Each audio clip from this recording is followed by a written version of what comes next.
Hello and welcome to Conversations with the Voice of Reason. I am your host, Benjamin Boyce, and today's conversant is Louise Perry, who is a British writer, author, and feminist of a post-TERF stripe.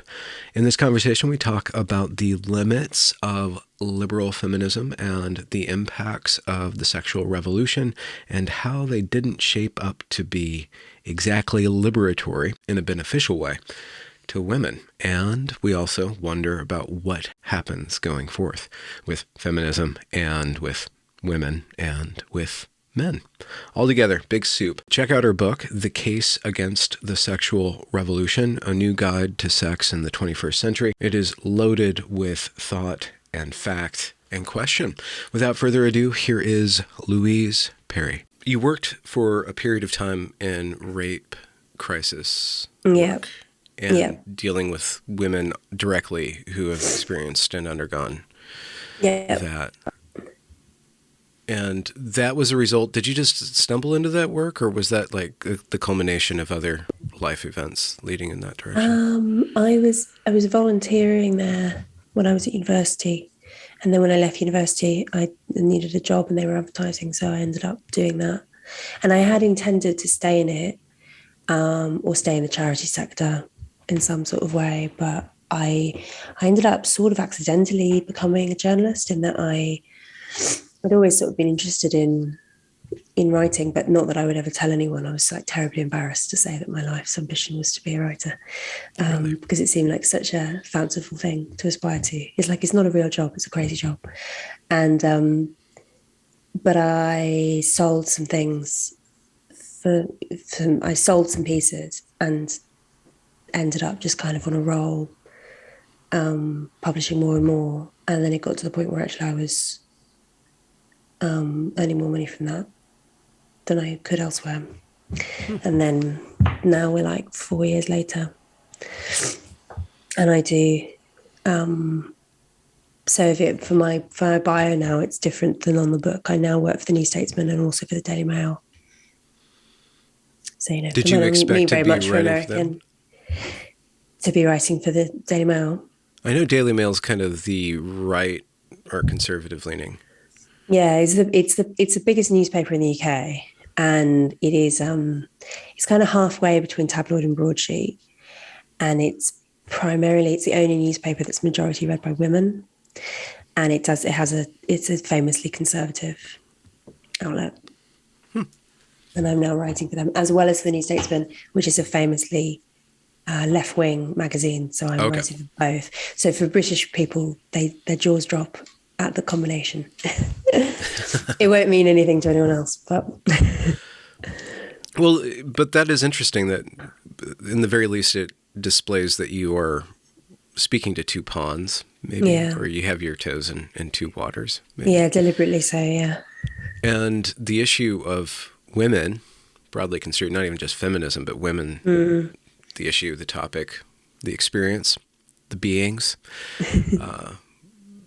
that narrative, or just the narrative around women, is kind of hotly contested and very politicized. So it's really interesting to watch your book and your thoughts kind of be developed in a kind of cultural milieu where doesn't seem like you're speaking to one side, you're kind of speaking to women of whatever stripe, and men trying too. I think that increasingly feminism is leaving the left. I don't think that there's an obvious reason actually for feminism to stay on the left. I don't necessarily think we should join the right either. I think there's an extent to which feminism floats free slightly of the binary, which is why I do deliberately try and speak to as many audiences as possible. Mm-hmm. Well, feminism has many currents, and there's a difference within British feminism. I'm sure you guys have a milieu of opinions, but the difference between American feminism and British feminism is kind of different too in flavor and my own exploration. So somebody such as Julie Bindel would be a staunch left feminist who grounds her feminism in a class analysis. And we have lots of arguments about it. Julie's an old friend. Okay, cool. Yeah. So you would incorporate that into a third way or an other way? I don't know. I mean, there are just so many waves defined in such sort of micro terms. Yeah. I mean, I suppose this is a sort of strain maybe that's been present throughout. It's always been a very factional movement. And Are you suggesting women aren't a monolith? I mean, it is, I think, is it more factional? I mean, it's clearly every social movement has factions. I think feminism is unusually infighty, which is, I think, to do with some ways in which women are temperamentally different from men. Maybe we'll get onto this because this is a key point at which I'm departing from people like Julie. So the backdrop of what you are bringing up with your book, well, you bring up a lot of things, but one key point of departure, or at least contention that you're trying to forward, is that men and women are different, and the differences don't just stop here. Yeah. They also take place in value structures, behavior, and that manifests in a variety of different ways. Why was that resisted for so long in feminism? And why is it now very important or essential for it to be reckoned with? I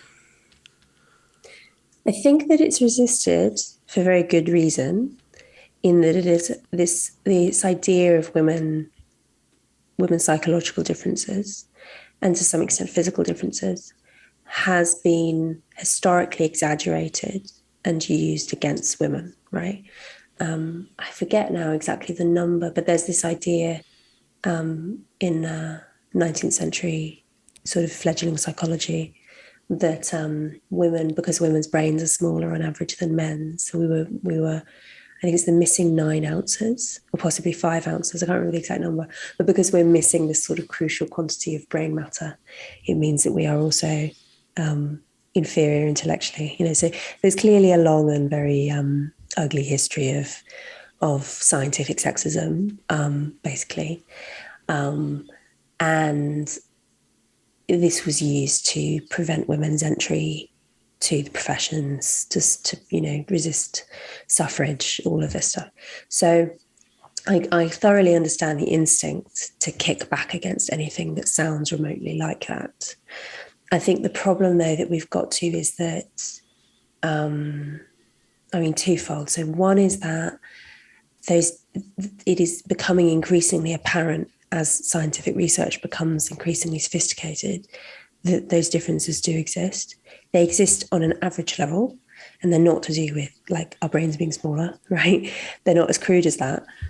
But there are certain traits that women and men differ on the average. And, these are overlapping bell curves. There are lots of people in between. There are lots of outliers at both ends.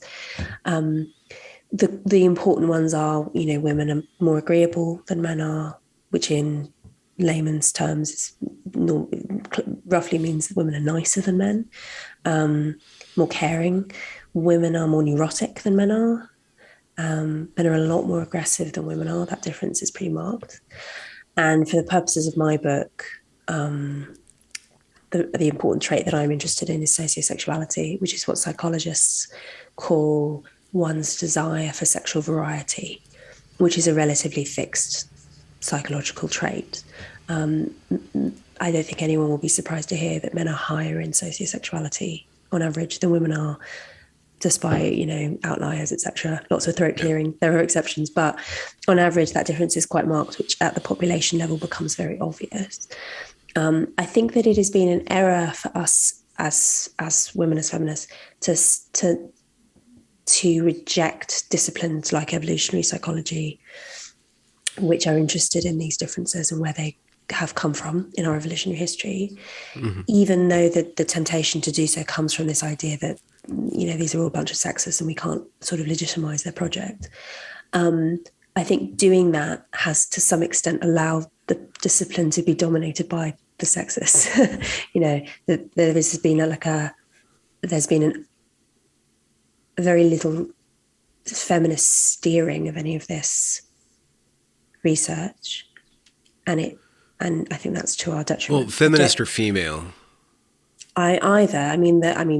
Many scientific disciplines are dominated by men for, I would argue, partly for because of innate psychological differences, but both. Mm-hmm. Because I think it's considered to be a sort of no-go area for feminists.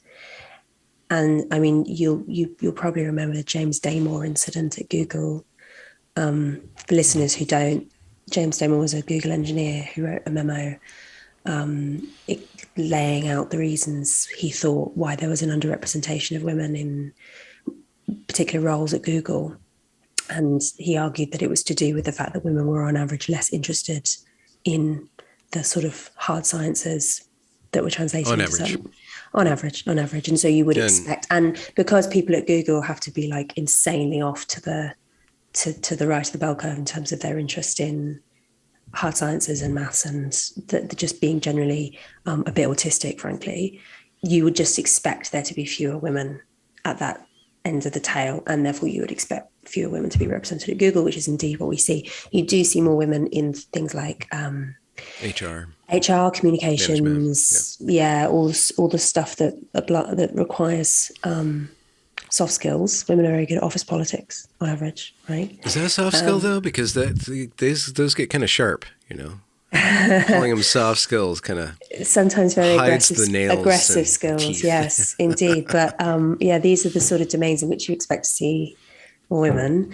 Damore, as far as I am aware, as a lay, an educated layperson, but a layperson, Damore's science was rock solid, but he ended up losing his job because it wasn't considered an acceptable thing to say, and it ended up being a huge scandal. I think that the reason that Damore, he was clearly like, if he'd been better at office politics, he would have realized that you can't say this stuff without getting in trouble. But I think the reason that he has later said that he's autistic, and that's part of the reason why he didn't recognize that this was something that you're not supposed to say. He's just like, well, the research says that this is what it is. I'm going to just educate my colleagues, and then it really blew up in his face. But I think that what was done to Damore was outrageous. And I think that in general, we make an error in trying to reject this science because every year it just stacks up and stacks up. And it doesn't just apply to things like STEM representation. I mean, STEM representation matters to people in STEM. To some extent, it matters to the rest of us as well, sort of downstream. But it's by no means the most important area for any of this applied psychological research. What I'm interested in for the purposes of my book is to do with differences between male and female sexuality, which are marked and which I think are also largely innate. Mm-hmm. And so sort of if we start from there, if we say, okay, this research has validity, these differences that we all observe around us in the world and which we can see exist cross-culturally, they exist, what then? Is the question I'm basically asking. Mm-hmm. Mm-hmm. And what then is the domain of many an argument, or at least exploratory discussion? I mean, what do we do? I know that there is one way of looking at the past as romantic or outmoded, but going through our traditions and saying, what purpose did chivalry and romance serve that was beneficial and detrimental to men and women in that period of time, and to what degree we can import any of the past ethical or cultural gender kind of formulas into the present. I don't think we can enforce that, but it's interesting to watch the convergence of feminism kind of converging with kind of a rediscovering a lot of the things that conservatives were fighting for all along. And you do this too in your book when you get to marriage as kind of a social institution that regulates at a mass level the differences between the sexes, specifically sexuality, but also psychology and need. And then when we get into the baby discussion, one thing that you brought up in your book is that there's an insane small amount of papers about gender or feminism even reference mothers. I can't remember the numbers I quote, but yes, it's a really small proportion. I know. I 3% mean, or something like that. yes, I did notice this when I was at university because I did a degree in women's studies, and there was nothing almost about motherhood in Did there. you, was that like a glaring omission or just something that you kind of I felt it to worried be, about? but then, Yeah. I mean, I think it just. I was the only in my cohort of, I don't know, a dozen. I was the only person who wrote a dissertation that was related to motherhood at all, as far as I remember. I wrote about the history of the cesarean section. But yeah, it's just absent. And whether or not this is a reaction against, the idea that women are always, motherhood is compulsory and women are always kind of primarily defined by their reproductive lives. I guess it's partly that. It's also just the fact that there aren't very many mums in academia. And that has a lot to do with the fact that academia is really hostile to mums and parents in general, but mums in particular. So I think it's what we're seeing downstream of the fact that it's very difficult to pursue a job in academia if you have children. And so inevitably you end up with a group of people who've rejected motherhood for whatever reason and therefore are less likely to write about it. And I think that, I very rarely use the word patriarchy. I think I hardly ever use it in the book, maybe once or twice. I don't, in general, think it's a very useful word to use. I mean, it clearly has a definition in anthropology, which is completely sound, to do with men having certain positions of power and inheritance and so on being reserved for men. So it's not that the word is without meaning. It's just that the way that it tends to be used now is much more vague, much more to do with a sort of amorphous sense of male privilege and superiority, which I just don't think is very useful. I just don't think it's very useful. It doesn't tell you very much when you use the word, which is why I try not to use it. Well, to be fair, the cesarean is named after the man who came out of the wound, not the woman whose belly was breached by a doctor, right? So, I mean, there's patriarchy there. Yeah. I mean, yes, it's not difficult to find examples in our own culture and historically of women being put in second place. I think the difficult thing is sort of proving the idea that women are always and everywhere permanently resigned to second place. That's more difficult. I think that it is clearly the case that women anywhere and everywhere, including in our apparently much more gender fluid society, are assigned very different social status from men and very different social roles from men. And I think that we're sort of the most gender neutral society to have ever existed, possibly. Which I think Sweden's a bit ahead of you guys, but right. Well, I mean the West generally, in that we have. I think that's largely a result of technology. The fact that we've got the capacity to do things like delaying childbearing with the pill, to do very similar types of work because we're not doing manual work, most of us now. That sort of thing kind of contributes to our gender neutrality. It's still the case that men and women are clearly very distinct from one another in all sorts of important ways, which are obvious to anyone with eyes. It's only in kind of elite academic institutions that you're supposed to pretend otherwise. Okay. So you kind of have it sounds like you have a bit of a bone to pick with academia. You're not alone. You're not in strange company or anything. No, well, it is a very, I mean, I enjoyed my time at university, it's not, but it is not particularly in the area of feminism. I don't think it's an area where actually free thought is encouraged or even permitted. It's interesting. There's this meme or this comic that floats around every once in a while, and there's like the first panel is this somebody's got like a box that they're standing on, and there's a sign, more women in STEM, and then a bunch of women like go to get their gender studies degree and then start demanding more women in STEM. But that also occludes that the mothers are completely left out of gender studies. I just think it's really important. It's a very important thing to bring up, that a lot of the queer theory, a lot of the postmodernism and critical theory that has influenced certain waves of feminism was developed by women who had chosen not to, for whatever reason, bear children.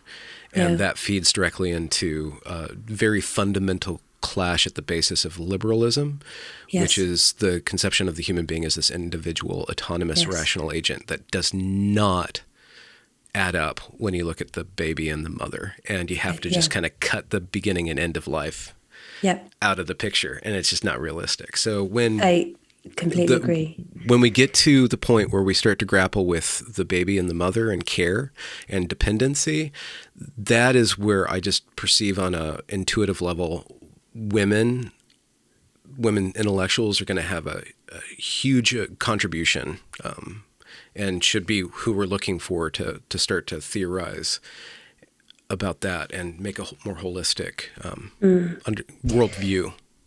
I think one of the phenomena that definitely does look like patriarchy, whether we want to use that word, but I think that the result of it is the marginalization of women. But it's also really difficult not to crack, is the fact that women are the ones who bear children. Women are the ones who experience all of the physical burden of childbearing, the fact that you really do have to withdraw from public life in many ways when you're heavily pregnant, when you're nursing and so on. And women also tend to, it's partly culture, it's partly biology, be much more strongly emotionally attached to their children. So women are much more likely to be the ones who choose to stay home and opt out of the labour force if that's on the cards. Increasingly, of course, it isn't, because no one can afford to live on one income. But that's another discussion. And of course, in the past, before the pill and so on, women would expect to have a lot of children. So you just kind of by necessity, you end up with women just not participating in public life in the way that men do. Yep. And at the very least, taking a hit to their trajectory. Yeah. Even if they're permitted to, which obviously, of course, they're often not, you just always end up with fewer female politicians. Senior politicians are even less likely to be female.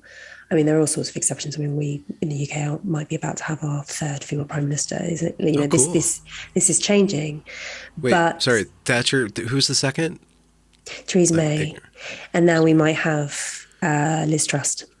When was May reign? Oh gosh, I can't remember the years. Was it in the 90s or no? Before So Blair or after Blair? May is more recent. She's post Blair. Okay. Yeah, so we will have had two women within a decade, I think. And this third one is conservative or all Conservative Party, Labour? every single one of them, which is very interesting. Yeah, no, the Labour Party have never had a female leader. They've had female interim. Well, they don't even know what a woman is, so it is interesting. You have to isn't it? give them It's a little bit of slack. Yeah. They've also never had a non-white leader, whereas our current runoff between two Tories, one is a woman and one is a non-white man. So either way, the Tories are making history, which is very interesting. But in general, it's clearly the case that women are underrepresented in all sorts of positions, like senior positions in public life, as well as in all sorts of low status roles, like waste disposal, famously coal mining. There are all sorts of areas in which women are underrepresented. But the ones that matter in terms of in terms of power are obviously the powerful roles. If you have fewer women in positions of authority, you have fewer women making these important decisions, which often will end up with women's interests being marginalized. So I think, not necessarily women leaders aren't necessarily very good at standing up for other women, but kind of by definition, men are just not going to have as much insight into the female experience. And so are less likely to, write policies that are really good for mothers and children, that sort of thing. I mean, the other thing, of course, you end up with is that the women who do get into positions of senior leadership now in our post-pill world are less likely to be mothers. So I think that there is a problem, and whether we want to call it patriarchy or not, there is a problem that is downstream from biological difference, which leads to mothers in particular not having as much of a voice, not having as much power in society writ large.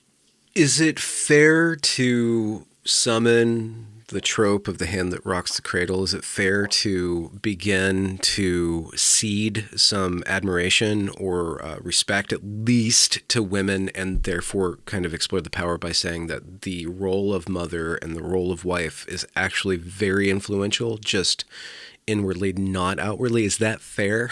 I know a lot of people don't like going that direction. I think there is truth to it.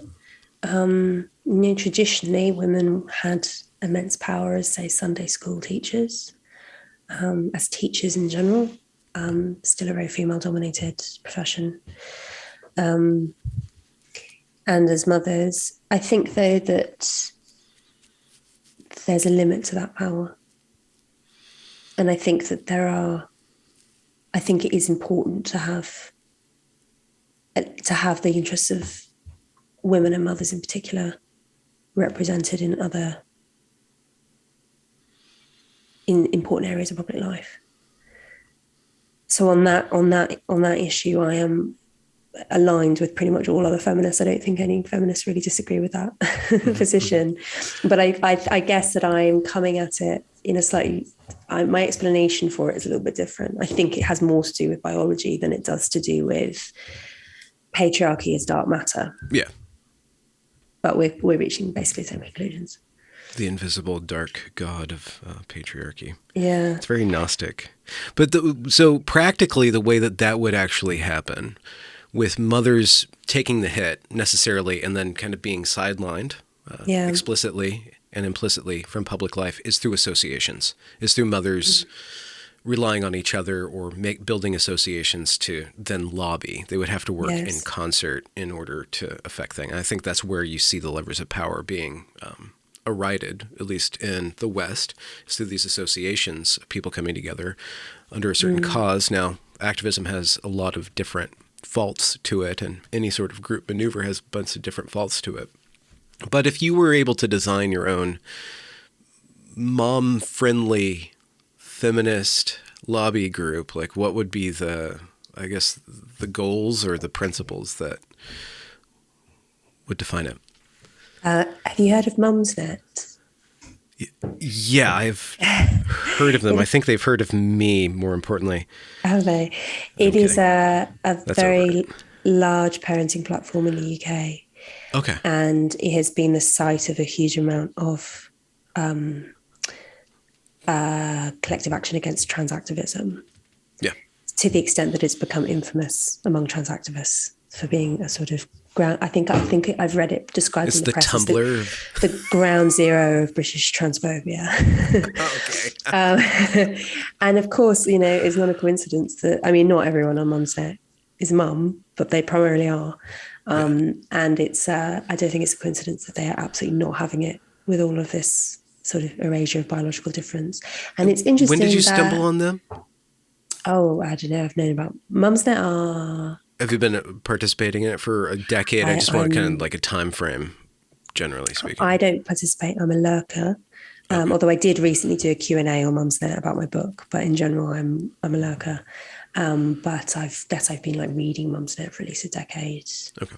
It's been around for ages. And I think that it really picked up the pace in terms of the response to the Gender Recognition Act reform proposals in the UK really spurred on the Mumsnet stuff. So, it's an interesting example of the fact that it's entirely online. So it's a good use of technology in that sense that, you've got women who are like on their phones in the kitchen or in the nursery and not necessarily, they're not all necessarily stay-at-home mums, but mums are sort of, almost all of them are incredibly time stretched. And Mumsnet permits organising around those constraints. So I think that's promising. And so just one example. Just to dwell on that for a bit, because it's kind of interesting thing, if you have anything to say with regard to like the ideologies that are there in Mumsnet. Because if you just define this is for mothers, you're not just going to have, you're going to have a whole range of people, because a lot of different moms think a lot of different ways. So I'm just wondering what kind of interesting developments ideologically you've seen. It's almost everything. There aren't very many trans activists or trans allies on Mumsnet because I think they've ended up leaving because of its reputation. So that would be one exception. But there are plenty of radical feminists. There are women who are more conservative. I'd say that you can pretty much see the whole range in general. Probably the unifying thing, though, is that they all take biological difference very seriously. They wouldn't all be on board with the psychological differences that I'm laying out in my book. Some of them would, some of them wouldn't. If anyone's interested, they can just Google Louise Perry Mumsnet and read the Q&A that we did recently, because there were some really, really interesting questions. It was really good. I will put that in the show notes.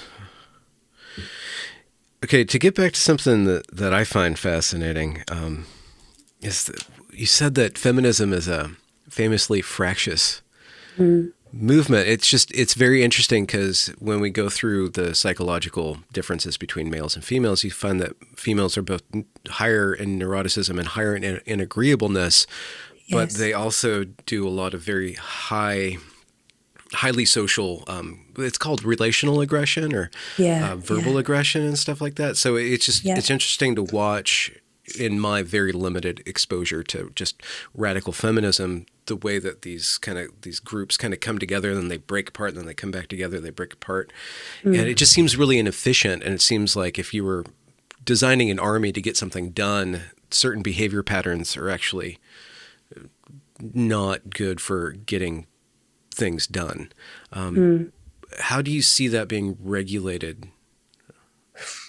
I mean, it's hard to. I think it's clearly not unique to feminism, but I think it's very marked in feminism. I don't think that it's just like a false stereotype that feminists are prone to infighting. I think it is clearly very true. And it probably has a lot to do with some of the average differences between men and women, because feminism is obviously composed almost entirely of women.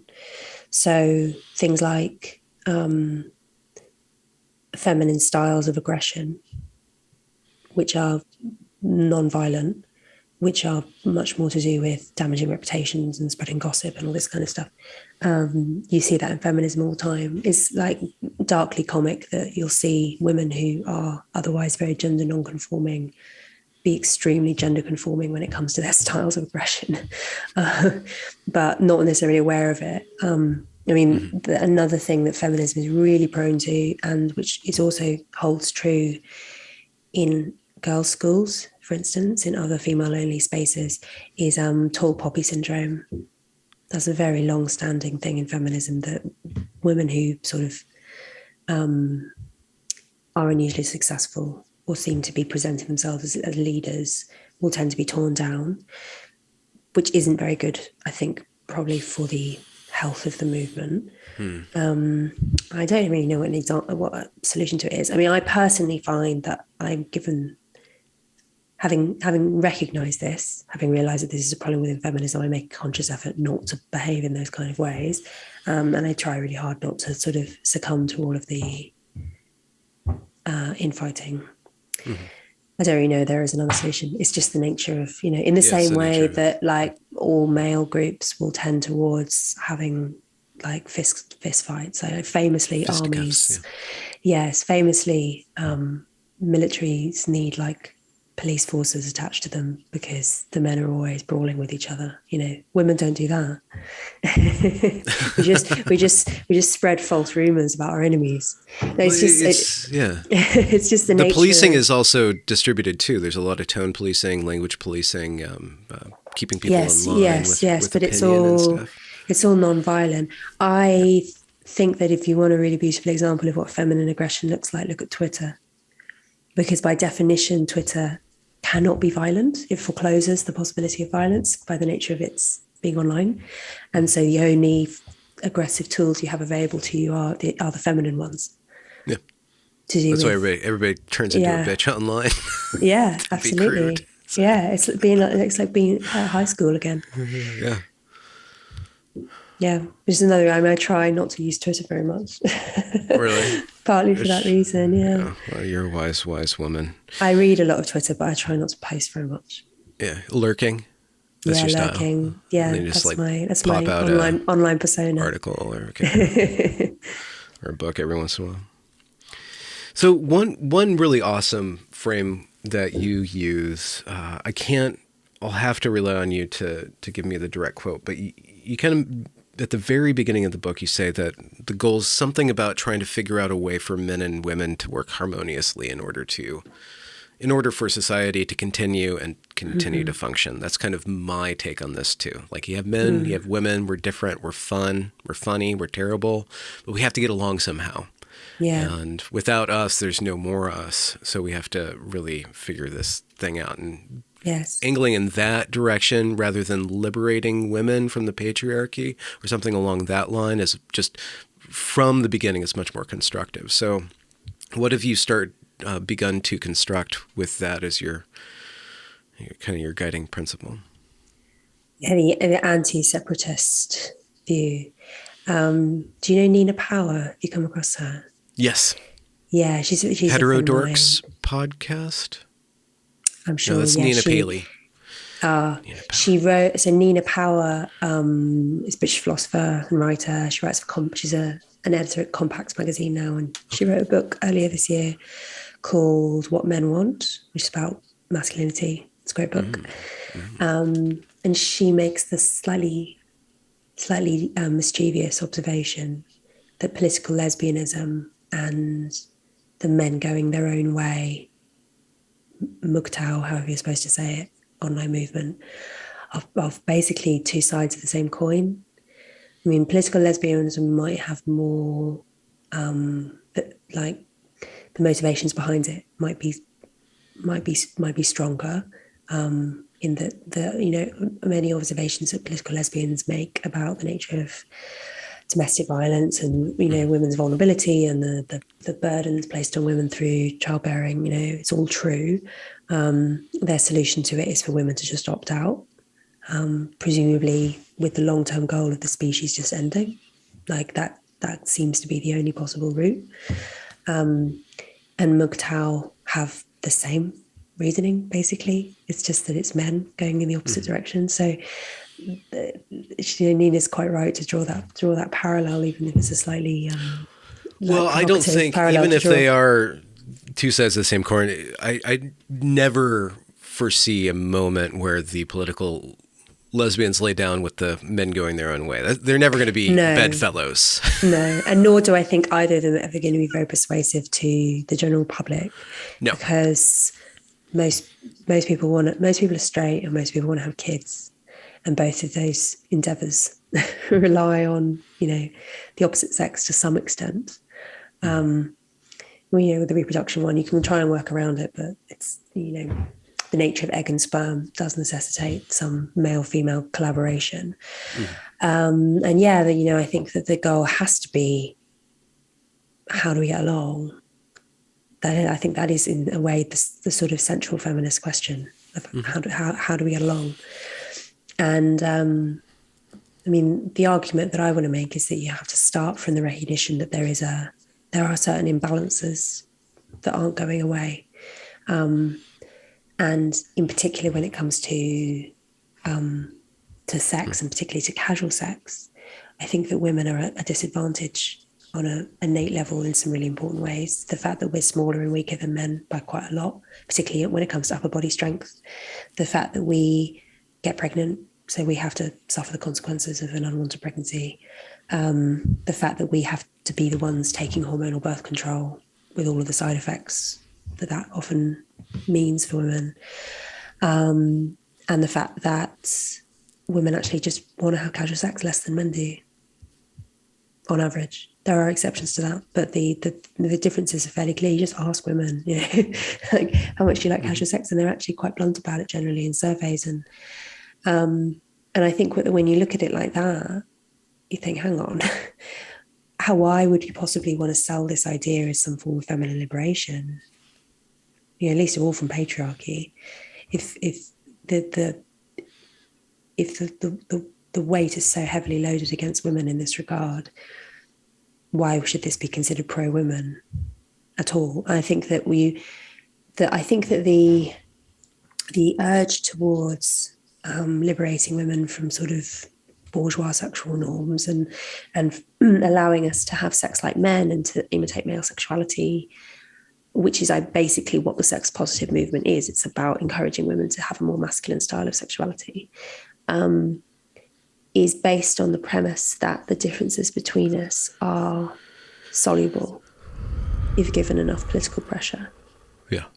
And I don't think they are. And given that... It's just an extension. Well,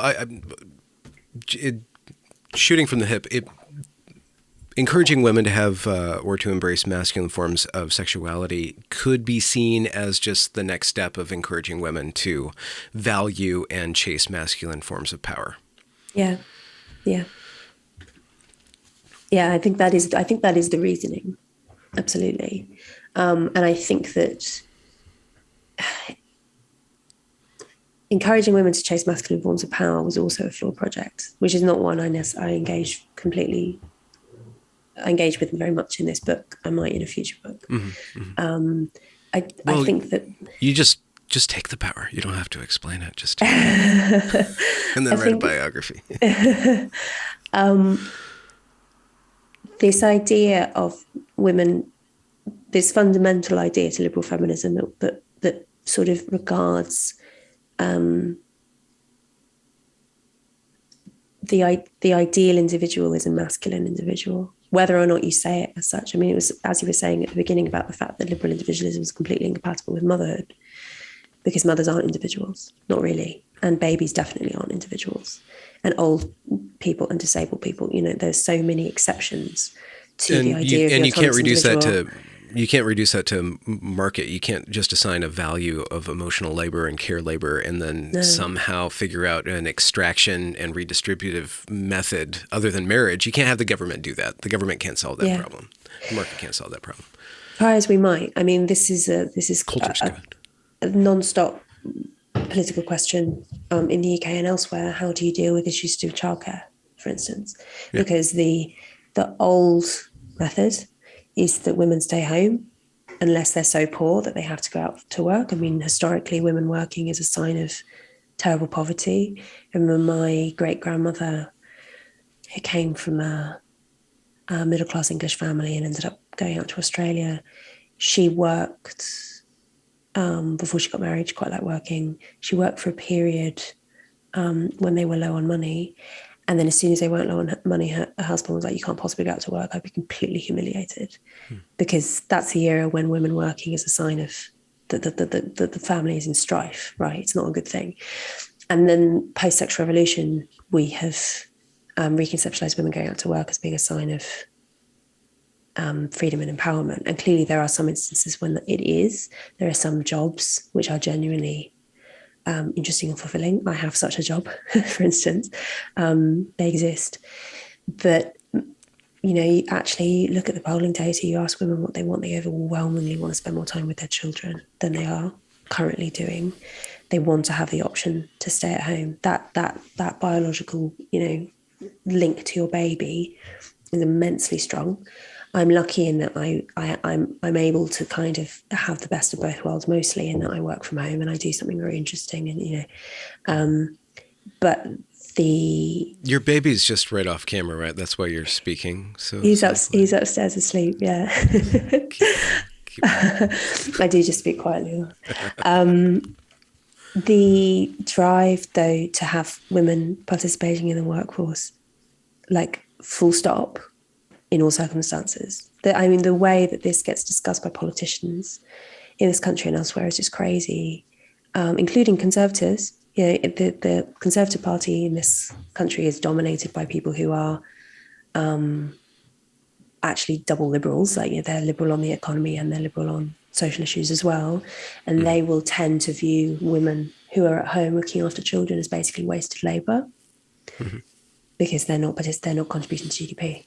I mean, of course, they are indirectly, in the sense that if no one's looking after these children, the children are literally going to die, you know, within minutes almost. Like, there's very few jobs that are as life-savingly crucial as childcare.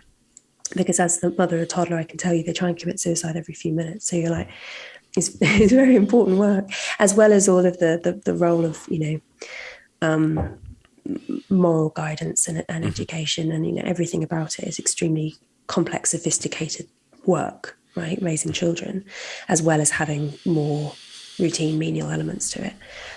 And the model of having two full-time working parents is a very new model, and it's a really tough model. Well, it depends on how you define work. It is when Mary Harrington will talk about Erica Bakuloki talk about earlier times where the work was all local, but when we went into and you can incorporate childcare into it. Yeah, that's true. It's the leaving the home aspect. But now that we have this fancy technology, insofar as we can keep it, we can return to a more local, present working and rearing at the same time. I hope so. Yeah, I mean, there's always. I wrote this book largely while my son was asleep.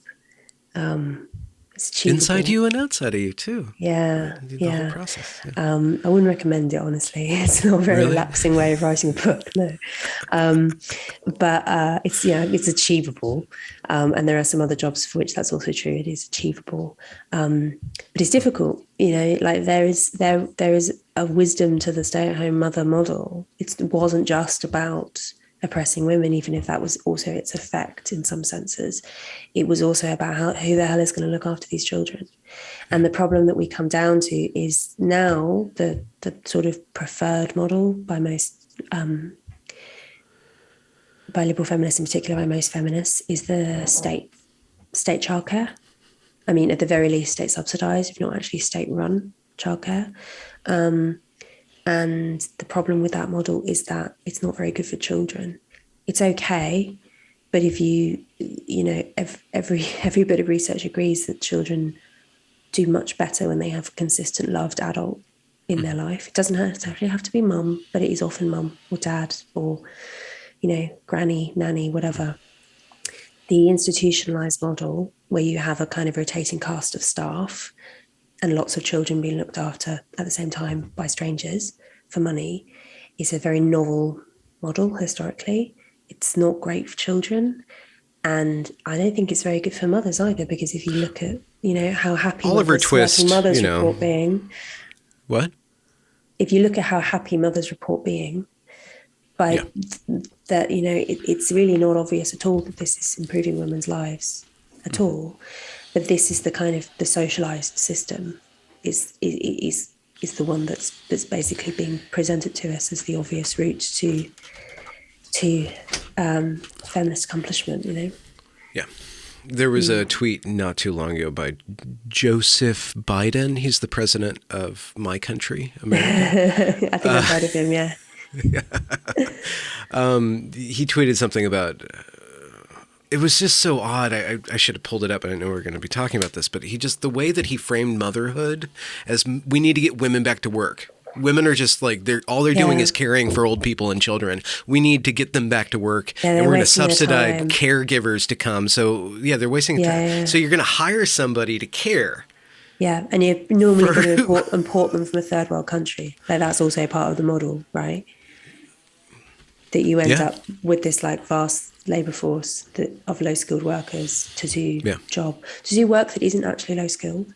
It's low-skilled in some senses. I mean, in terms of wiping bottoms and feeding puree and, all the stuff that you have to do for dependent beings, whether or not they are very young, very old or disabled. That's sort of basic. But actually loving relationships aren't basic or low-skilled, particularly when it comes to children. Education and moral guidance and, behavioural adjustment and all of the stuff involved in raising a child is not low skilled. And actually what the fundamental problem with this idea of viewing childcare as basically a factory production problem, you just have to make it more efficient. One of the things that's currently being discussed in this country is whether we should make childcare ratios bigger so as to make childcare cheaper, because currently childcare is expensive in this country. The idea is to have more children per worker as a way of basically making the factory process that bit more streamlined. The problem with doing it in that way is that children don't regard their caregivers as fungible. I don't actually think that any given low-skilled worker, whoever, can do the job just as well as the people that they love and care about and who care about them. Mm-hmm. Like that, you can't dissuade children from feeling that way. Mm-mm. And No, so you can't. You we can't end up in this regulate their problem. behavior until they have a primary caregiver, even if that's the Yeah. simulated preschool teacher. I've gone through that process. You get a new kid, you have to acclimate them, and one of the teachers has to be their primary, like they're Yeah. the extension of the parent. And especially 1-2-year-olds, they absolutely need a center around which to spin, and it has to be a human being. So you can do that swap, but it takes time. It takes care for the mother to entrust the daycare worker with the child, and then the child's heart actually has to, I don't think it does have to be 100% mum. I mean, I think that the kind of 1950s model of the woman who stays at home all the time in sort of suburban isolation, I don't think that's a very good model. It's also not a very historically representative model. It's much, much more common for women to spend a lot of time among other women, day to day, and children as well, and to be much more local in every possible way, and for everyone to be just working closer to home with the home is historically much more common. So this idea of father goes out for 10 hours a day or whatever and leaves wife at home is not. It's a model that produces a lot of isolation and sadness. So I'm not saying that that's the ideal by any means, but equally I think the current model we've got isn't actually an improvement, and I don't regard it as feminist at all. I regard it as capitalist, in that basically the thing that it promotes most effectively is GDP growth. Yeah. You just made me think about I'm one of those persons who can't help but contemplate the degeneracy of my culture and the downfall of the West. And so I look back at other historical events and see how different cultural signals kind of coincide with the downfall of empires. And one thing that you just now making me think, to what degree do these empires start to fall because there is a breakdown in the bond between the mother and the baby? The bourgeoisie or the elite ruling class start to kind of outsource their child care, and the bond to the country, the bond to values that maintain things start to devolve too, because that primary family unit was treated as less than sacrosanct. So I don't know if anybody's thought. Did late Rome have daycare centers? I don't know. I don't know, but you do imagine that question. Yeah. So there are things in the past, there are things in the present. There's this thing called religion that can more or less orchestrate and fulfill or fill the value and promulgate the values between men and women and families, and churches seem to be where a lot of parents end up going, not just for faith, but just for that extended community that's so necessary. So packaged with the church is that narrative, is that story, is that cultural regulation. Are you persuaded by anyone? Do you think that there can be a non-religious culture that promotes the well-being of men and women, that can articulate that without outside of some sort of formalized religious myth? I think it remains to be seen. I mean, we are an intensely Christian culture. The West in general, intensely Christian. I think we remain intensely Christian in everything, down to our moral values, the way we structure the working week, everything. We've just subtracted God for a really very mysterious sociological process. Everyone abandoned religion, and we don't know, one quite knows why, but it's clearly happening. And I mean, I think it remains to be seen whether we can sort of sustain that cultural Christianity without the Christian bit for much longer. I think we'll find out. Oh, okay. Are you given to advocating for resurrecting of the explicit? I'm not religious, and I think that it's important. I made a very deliberate choice to make this argument in secular terms and to secular audiences, as well as a religious audience, but I wanted this to be sort of intelligible to people who had secular priors. But also I recognise the fact that I am swimming in a kind of Christian soup, and a lot of what I'm talking about is Christian virtues, basically, whether or not we necessarily describe it with that word. And it is very interesting to... One of the things I write about in the last chapter is, so the last chapter makes the case for marriage, monogamous marriage. And I write about, I give a sort of empirical argument for why monogamous marriage is good. I kind of bypassing the traditional arguments for it, to say, look, if you look at societies who have monogamous marriage versus societies that don't, societies that have monogamous marriage do better in all sorts of really important ways. They are more affluent in general. They, which seems to be to do with the fact that when high status men can't take on extra wives, they instead do like economically productive things with their extra resources. They have lower rates of child abuse because polyamorous households, like there's a lot of conflict between stepmothers and stepchildren. They have less domestic violence because conflict between co-wives also tends to produce, conflict in the house.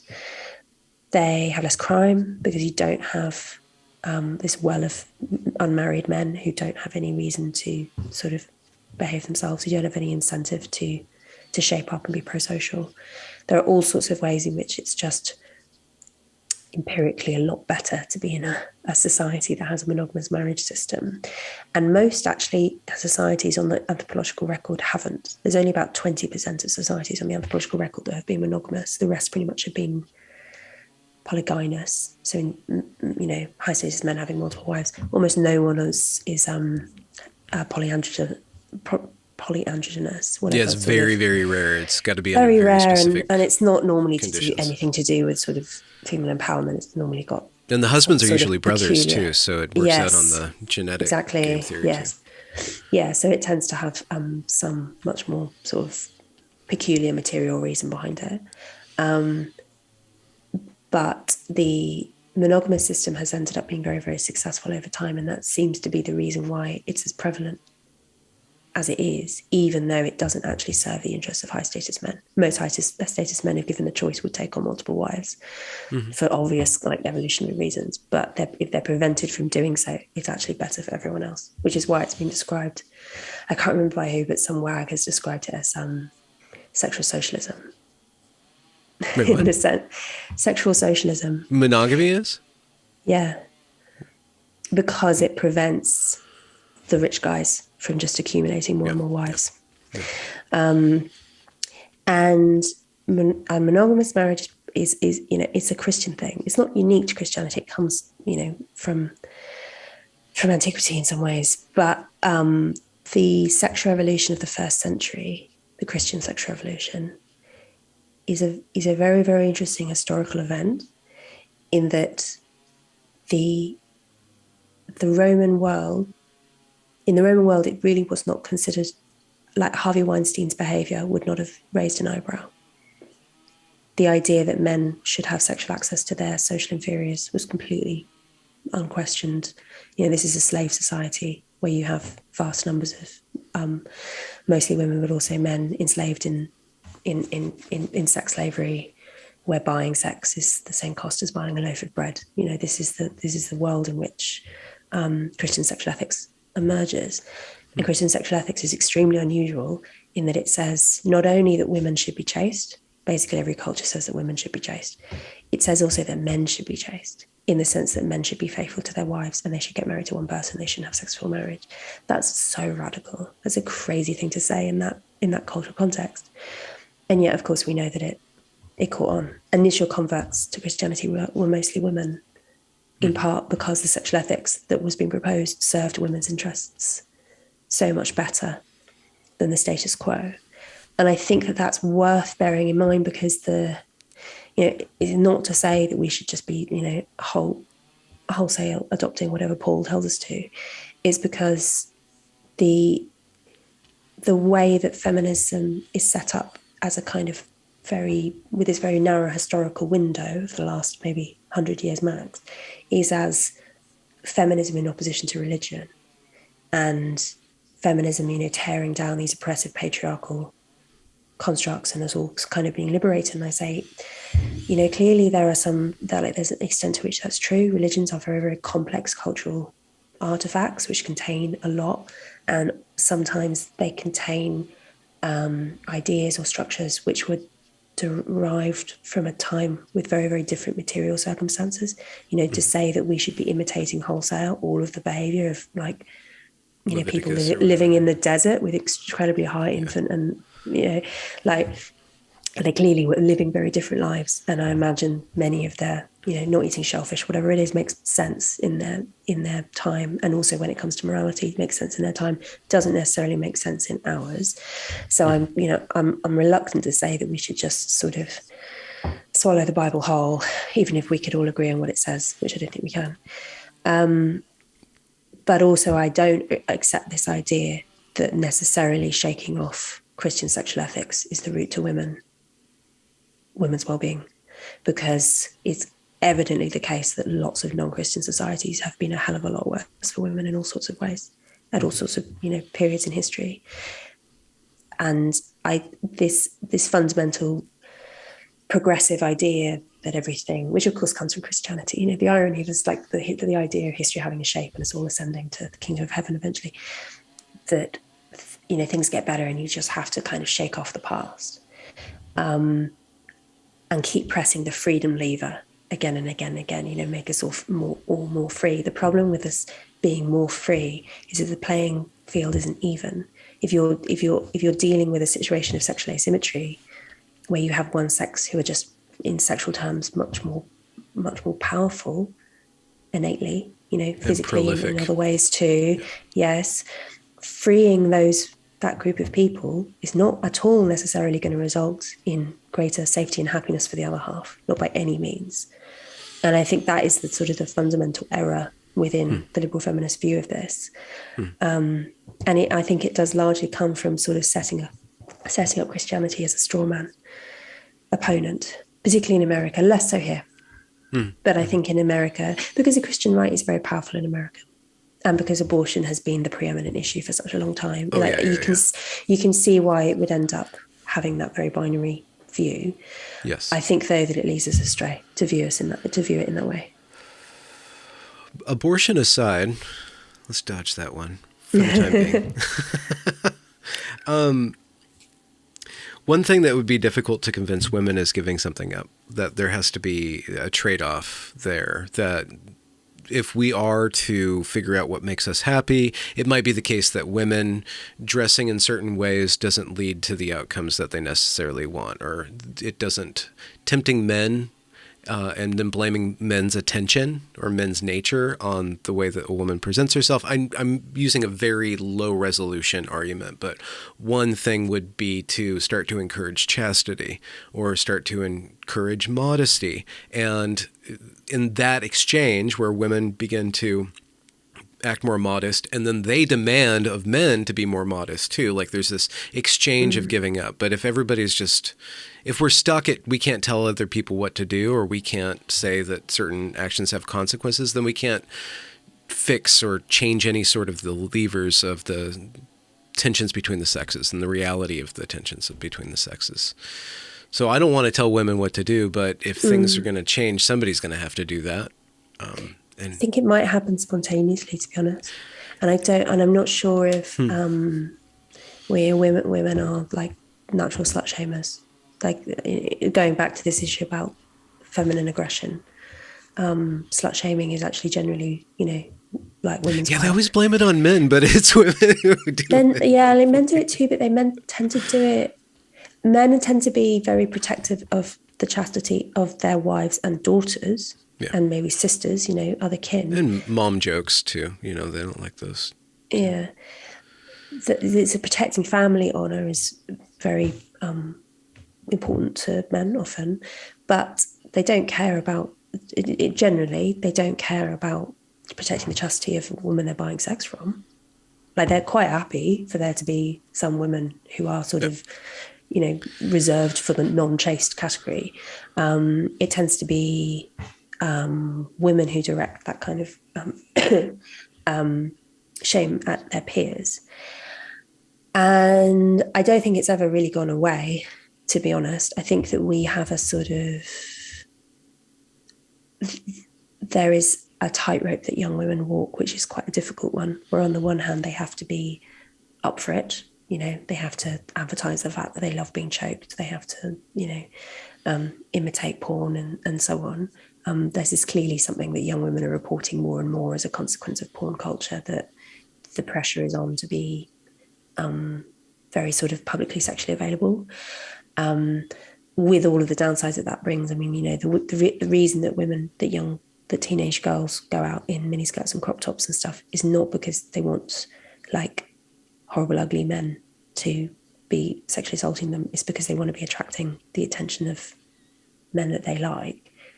Unfortunately, trying to do both at the same, both outcomes are going to result whether or not you want them to. This is like a difficult thing that teenage girls tend not to understand, because they just don't have enough experience of the dark side of male sexuality. There's that patriarchy again. I mean, yeah, but then is it coming from, I mean, clearly I think that these men shouldn't be sexually assaulting these women. I obviously think that. And I obviously think that male restraint is the priority. I also have a realistic sense of how likely 100% of the male population is to restrain themselves. Which is why in practice I think that women have to, take note of this, even if it's constricting in really frustrating ways. I think that the question I keep being asked during interviews is whether a sexual counter-revolution is on its way, whether there's a swing back against some of the really extreme sexual liberation stuff. I think that it might be, yeah. It certainly seems to be the case that on, say, TikTok or wherever, which is where culture happens now, there are some young people who are definitely reacting against the sex positive stuff. Equally, there are some young people who are really into it. Like it goes in both directions. It's very clear that, the sex recession suggests that things are changing. Young people are having less sex than they used to. I don't think, though, that's to do with sex, like a reaction against sex positivity. I think that's to do with the fact that people aren't getting married. And married people have more sex than unmarried people do. People are just getting married later and later.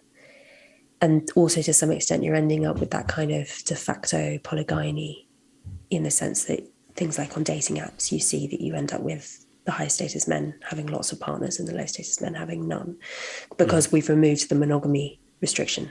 So the high status men aren't having multiple marriages, but they are having multiple sexual relationships concurrently or back to back. So it's a total win-win for them. I mean, they don't even have to provide anything. That's my whole thesis. Yeah, they're absolutely loving it. I think that they have problems downstream. I don't think it's a sustainable way of life, and I don't think you actually end up sort of maximizing your happiness by stringing along a load of women that you don't love. I think that those men would do actually much better to commit and to have children and to have meaningful lives. But in the short term, they're having their life royally. So, yeah.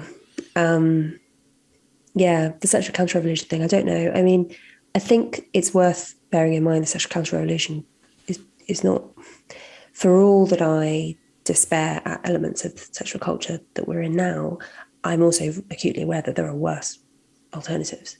And there are sexual counter-revolutions that could look really ugly, in which I wouldn't welcome. And I think that that's one of the reasons actually why I think it's very important, just like with evolutionary psychology, having feminist participation, I think it's very important for, I mean, we're not going to talk about abortion in depth, but I think that the Roe judgment is a very clear example of feminist overreach followed by a really ugly swing back that actually is much, much worse than a compromise would have been. The reason that you have these really brutal trigger laws in some states is because this has become the central culture war, the central legal war for so many decades. And you've had polarization and you've had entrenchment on both sides. Whereas we know that actually the majority of Americans and also other Westerners actually share basically the same view on abortion, which is that early abortions are okay. And there are like circumstances where later abortions should be legal as well. Like actually, basically everyone is pretty much on the same side on this. But the kind of extreme end of pro-choice rhetoric, particularly on social media where it's public for everyone to see, has ended up pushing the extreme pro-life rhetoric even further as well. And you've got both extremes kind of egging each other on. And I think that that's profoundly unhealthy for a culture, and also actually results in much worse outcomes for women longer term. Yeah. So I think that the task for feminism now is to recognise that clearly the sexual liberation project has failed in really important ways. It hasn't had the outcome that we wanted it to. And the sort of the negotiation project now, where we try and, the pill's not going away, the internet isn't going away. There are ways in which our lives have changed materially and which are almost certainly permanent. But can we find a way through it to sort of protect women's well-being and promote harmonious relationships between the sexes? That's the task. Yeah. It's difficult. Yeah, no, it's really difficult. One of my most incendiary interviews was with Kara Dansky a couple of years ago, and we got stuck where she wanted men to stop raping women. And I'm like, well, how do you solve the problem of evil? And she's like, well, you just need to stop raping women. I'm like, I haven't raped a woman in years, but evil still exists. Like, how do we stop that? And why did I bring that up? Just the way of viewing men. I don't know if it's feminism's job to view men in any other way than as oppressors, but for women to start to view the good in men, and for men to start to view or for both the sexes to foster kindness towards each other and a deeper understanding of each other and empathy for each other. And then also understanding that there's different needs and stuff. That is the project. It's not feminism's job. I think it's a culture project. I don't know how that is affected on an ideological level, but other than just trying to be a good guy myself, not a nice guy, good guy, different, because I still want to be a bad boy. But that's one way of promoting that. But I really enjoy that your book was another way you framed it. You did a lot of layers in this book with your framing and then all the content and stuff, is that you try to set it up as kind of advice for women, specifically young women. And I think that it's also good advice for men too, to understand what women go through, and shaking off the trenchant rhetoric of activism. It doesn't seem that mature. It doesn't seem like it's helpful. Whether or not it gives us a sexual revolution or a counter-revolution, it just doesn't seem to provide space for deeper understanding of each other. Yeah. So one last question, unless you had a thought and you wanted to do more abortion, we can talk about states' rights.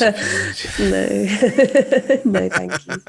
My book's being published in America in like 6 weeks, so I think I'm going to be up to my eyeballs in road discussion. Okay, Are you going to tour? I guess you're a mom, so you're going to virtual tour, yeah. I think it will be almost entirely virtual tour unless I really have to, but we'll see how we go. One thing that I picked up, and maybe I was misreading you, is very subtle though. It seemed like you have a bone to pick with Margaret Thatcher. Like it seemed like you got a little bit feisty when you brought her up. I'm partly messing with my British readers because I use it because Margaret Thatcher is like the real sort of folk devil on the left in this country, because she was responsible because she was responsible for destroying industry basically and undermining trade unionism, and her long-term effect has been much more towards free market politics Globalism. And I mean, whether or not she's a complicated person, and I don't think that she herself was actually a very sort of modest and upstanding kind of low middle class woman, housewife. But so she didn't approve of the greed is good kind of behavior in the city, but that clearly was her legacy. And so she's despised by the left. And so the point I make in the book is, one, that it's actually not really right to understand Margaret Thatcher as a conservative, certainly not conservative in the sort of G.K. Chesterton sense, in that she actually pursued a project of creative destruction with her policymaking. And that actually the deregulation of the financial sector and the deregulation of the sexual marketplace should be understood as similar by anyone who has a sort of leftist analysis of the free market, and recognizes that actually when you remove structures and boundaries and limits, it doesn't have the effect of making everyone richer and happier. It actually has the effect of making, like, the exploitation. What's the formula? The mackerel wins and the minnows lose, or something like that. The freedom for the pike is death for the minnows. Pike. Yes, that deregulation permits the exploitation of the poor, and deregulation of the sexual marketplace, I argue, permits the exploitation of the most vulnerable people in that marketplace, who are poor women. Mm-hmm. It's the female plus poverty that results in, intense vulnerability, particularly when it comes to things like porn, prostitution, all of this. Yeah. It's that slice of the population who are most at risk. And I accuse my opponents of being sexual Thatcherites. Is it fair to completely be as reductive as possible to say that you want women and men to get married at 22, pop out the babies, and then get it over with at that point in life, and then go on to live happy, retired with grandkids? I'm not sure if I want to put a number on prescription. No. But I mean, we have this problem, don't we, when the labour market is really says that in your 20s, that's the most crucial time to actually be in the office, which just make, there's a lot that needs to change if we were going to go back to people having. I know plenty of my mom became a professional after we were all raised. Right. Some people do that. I mean, I think I would absolutely love to see much more routes for women who've had their children already. Yeah. To get back into university and to get back into training and stuff. I think that's a terrible gap in our society. I mean, not even just women who didn't have careers before. Women often change careers after they've had children, had a period out of the market. That's very, very common for women to have those kind of two phases, which is less common for men. So, I would absolutely, for instance, waive student debt for mothers. So I think that's the sort of policy that I think would be really, really good for because I mean, most women want to have 2 kids. The pill allows us to do that. We're not now in this situation where you have loads and loads of kids and then an early death, right? Like we're living longer than ever. We're having 1, 2, 3 children, which doesn't mean a very long period of your life where you're at home. If you are at home, and then you have decades and decades of, potentially interesting, productive time. Yeah. And I think that it would be fantastic if that were cherished more than it currently is in our policy, where all the focus actually is on. I mean, it's also to do with the housing crisis. I mean, there are so many impediments to young people having families. But if it were possible, then yeah, there was wisdom to the old model. Well, great book, wonderful book. I'm going to try to find this Mumsnet Q&A, read all the spicy questions and your even spicier answers to that if such occurred. Thank you very much for allowing me to pick your brain on this. Thank you so much. You're part of a spate of women and our collection of women that are coming out with some pretty challenging and great ideas. And I don't know if it's a wave or not, but there's something interesting at the boundaries of feminism. I think that's true. And I think it's partly like a post-TERF thing. That's what's been dominating the gender conversation for such a long time. Okay, the gender trans issue, but that's still, for me, it's actually pointing at like previous issues or kind of showing faults in the previous issues. So. Oh, I mean, it's completely the logical conclusion of all sorts of faulty ways of thinking going back decades and decades. And I think that there has been this amazing, in the UK, and maybe in the US, is it happening? I hope it's happening in the US, but definitely in the UK, there has been this kind of collective awakening of a lot of women who were like, what the hell is going on? Mm-hmm. And I think that there's been a sort of recentering of thinking about biological difference as a result of that. And I think that that's where a lot of this thinking is coming out, which is, I say post-TERF, tongue in cheek. Post-TERF. Oh, that's cool. It's a new wave or a riptide. Who knows? We'll see how it swells. But wonderful. Thank you. Thank you for your time. Thank you so much. I'm going to end the recording.